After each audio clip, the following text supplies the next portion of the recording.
بسم الله الرحمن الرحيم. اللهم صل وسلم وبارك على سيدنا محمد وعلى اله وصحبه وسلم. ازيكم يا حبايبنا في كل مكان؟ عاملين ايه يا رب؟ تكونوا دايما بألف خير. طبعا دورة رمضان وكلنا بنجيب دورة رمضان، اذا كان فراخ اذا كان بط. عايزه تربي الفراخ البيضاء وهجيب لك بقى من الاخر، هجيب لك بقى خبرة السنين زي ما بقول. عليكي الوصفات الطبيعيه. ما تجريش طول عمرك تجري على العلاج والادويه البيطريه والكلام ده كله. عايزه تربي فراخ حلوه وتاخدي شوربه حلوه واكل حلو ولحمه حلو، تخليكي مع الوصفات. هقول لك وصفتين حلوين قوي انا ماشيه معاهم، والله نادرا اما بروح للصيدله البيطريه زي ما قلت لكم قبل كده. بعمل ايه بقى؟ عايزه حاجه لرفع المناعه او حاجه فاتحه للشهيه. البصله يا جماعه، البصله المبشوره وفص توم، بسم الله ما شاء الله، يخلي الفراخ بتاعتك بسم الله ما شاء الله، وتيجي على الاكل تاكل والتحويل يبان عليها بسم الله ما شاء الله. يعني البصله المبشوره دي تنزل في البيت، البصل والثوم طبعا كلنا عارفين، والليمون. الليمون ده في حاله البرد، لكن البصل والثوم مع بعض دول فاتح للشهيه، مضاد حيوي طبيعي، بسم الله ما شاء الله زي الفل. عندنا وصفه كمان بمشي عليها حلوه قوي قوي قوي، بتساعد على التحويل. تحويل ايه؟ تحويل الفرخ ان هو يكبر معاك بسم الله ما شاء الله.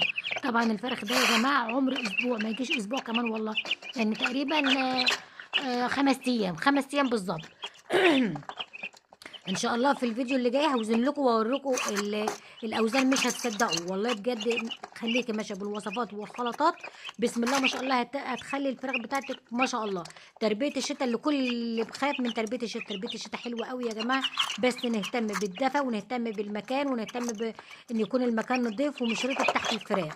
تمام والله. انا شخصيا بحب تربيه الشتاء والله.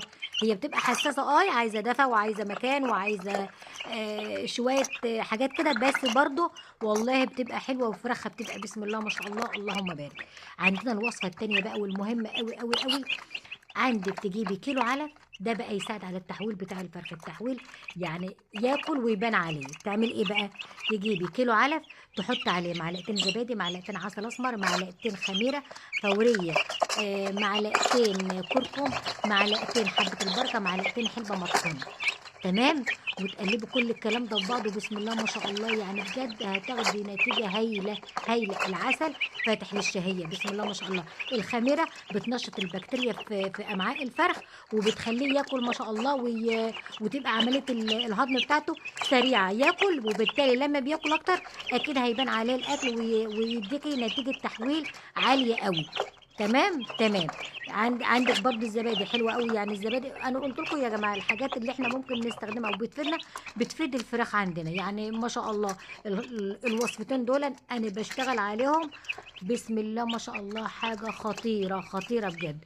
يعني الوصفه بتاعت العلف وتحط عليهم اللي هو الخميره والعسل والزبادي والكركم والحلبه والحبه البركه، كل دي حاجات جميله، حاجات حلوه، بتخلي امعاء الفرخ نظيفه وبتعلي مناعته وياكل اكتر، فبالتالي الاكل يبان عليه اكتر. هم دول بجد الوصفتين اللي من الاخر.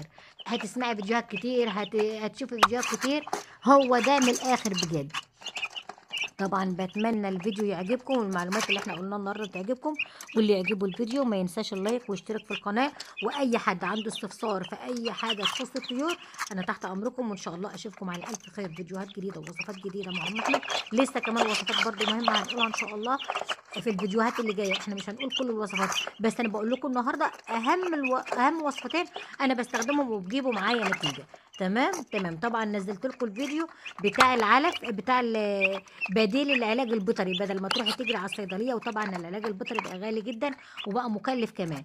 فان شاء الله اشوفك على الف خير، فيديوهات جديده، وكل سنه وانتم طيبين ومع الف سلامه.